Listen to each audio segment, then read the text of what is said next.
The dopamine dynamics of motivation. Why starting is the hardest part and how to hack that switch. Ever notice how starting a task feels impossible? Even something you actually want to do. You tell yourself, I'll start in 5 minutes. And somehow, it's an hour later. That's not laziness. That's dopamine, and you can hack it.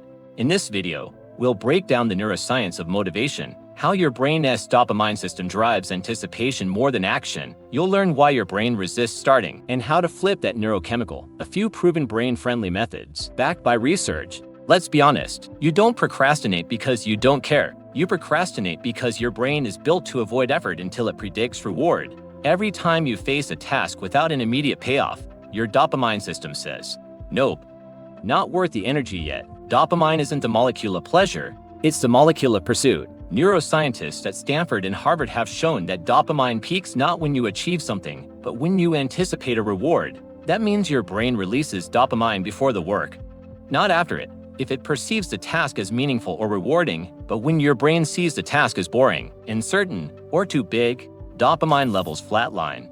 That's why starting feels like pushing a car uphill. This is what psychologists call the activation barrier, the gap between intention and action. The larger or more abstract a task feels, the higher the barrier. Your prefrontal cortex, responsible for planning and control, literally, has to override the limbic system's impulse to avoid effort. So, when you stare at that blank page or gym bag, it's not weakness. It's a temporary neurochemical imbalance between motivation and resistance. Alright, let's turn this from theory into tactics. Here are 4 dopamine-based strategies to get yourself moving now. 1. The starting line. The 2-minute rule rewired. Your brain needs a clear and achievable trigger to release dopamine. Instead of saying, I'll write my report, say, I'll open the doc and write 1 sentence. Once you start, you've already crossed the dopamine threshold. Momentum does the rest. 2. Make rewards immediate. Dopamine loves short feedback loops. Attach a small, instant reward to completing microtasks, a check mark, a stretch, a sip of coffee, or even a quick song break. This reinforces the brain's reward circuit and conditions motivation forward. 3. Use contextual cues. Neuroscience shows that the brain links environmental cues to dopamine spikes. So, create consistent start cues, a specific playlist, lighting setup, or workspace scent that your brain associates with action.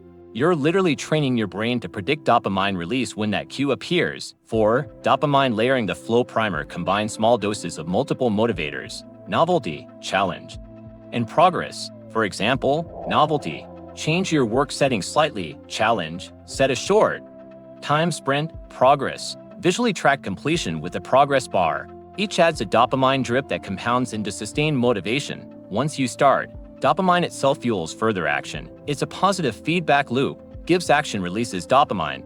Gives dopamine increases drive. Gives drive fuels more action. That's why the hardest part is starting. But once you begin, your brain chemically reinforces progress. Visual, circular motion graphic. Action gives dopamine, gives motivation, gives action. So the next time you catch yourself stuck in I'll start later mode, remember, you don't need to feel motivated to start. You need to start to feel motivated by working with your dopamine, not against it. You can train your brain to crave progress itself. If you found this helpful, hit subscribe, because next, we'll explore the hidden cost of multitasking and how it is silently draining your cognitive fuel. This is the science of getting things done.